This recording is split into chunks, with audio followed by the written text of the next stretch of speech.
బసవేశ్వర మహారాజ్ జయంతి దినోత్సవం ఈరోజు కీర్తి శ్రీ న్యూస్ హైదరాబాద్లో కల్వకుంట్ల కవిత గారు బసవేశ్వర జయంతిలో పాల్గొన్నారు.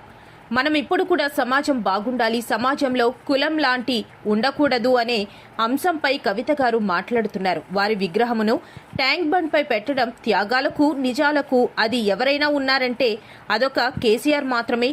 వారందరికీ ఆరోగ్యమైన జై తెలంగాణ, జై కవితక్క. జంగలి వీరన్న సంగారెడ్డి మెదక్ ఇన్ఛార్జ్. ముందుగా తెలంగాణ ప్రజలందరికీ బసవేశ్వర జయంతి సందర్భంగా శుభాకాంక్షలు తెలియజేసుకుంటాము. మనం ఇప్పుడు ఏదైతే సమాజం బాగుండాలి, సమాజంలో అందరినీ కూడా సమానంగా చేయాలి, కుల వివక్ష ఉండొద్దు, వివక్ష ఉండొద్దు అని ఇప్పుడు మాట్లాడుతూ ఉన్నాము.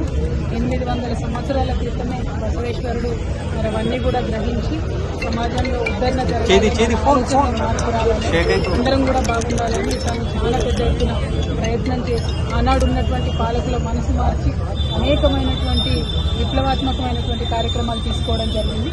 మరి అటువంటి గొప్ప వ్యక్తి, మహనీయుడు తెలంగాణ వచ్చిన తర్వాత వారిని సగౌరవంగా గౌరవించుకొని వారి జయంతిని అధికారికంగా చేయడం, వారి యొక్క విగ్రహాన్ని ట్యాంక్ బండ్ మీద పెట్టడం అనేటటువంటి అంశాలను టేకప్ చేయడం జరిగింది. ఇవన్నీ కూడా గౌరవనీయులు కేసీఆర్ గారి ఆలోచనతో జరిగినటువంటి అంశాలు.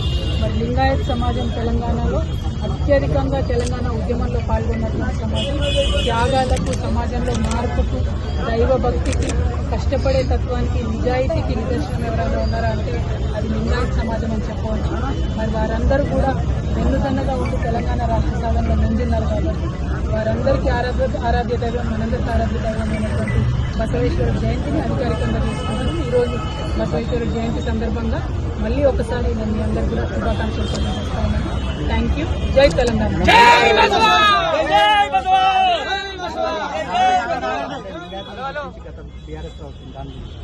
గత బీఆర్ఎస్ ప్రభుత్వం ఓబీసీలలో ఉన్నటువంటి ప్రతి ఒక్కరిని కూడా గుర్తించి మరి భూమి ఇవ్వడం జరిగింది. ఆత్మగౌరవ భవనం అనేటటువంటిది హైదరాబాద్ నగర నడిబొడ్డున ఉండాలని చెప్పి కేసీఆర్ గారు అన్నారు. అట్లానే ఆనాడు ముఖ్యమంత్రిగా హోదాలో వారు ప్రధానమంత్రి కూడా నేను దేశవ్యాప్తంగా ఉన్నటువంటి లింగాయత్లను కూడా ఓబీసీలో తీర్చాలని డిమాండ్ ఉందని కూడా ఆనాడు కేసీఆర్ గారు చెప్పడం జరిగింది.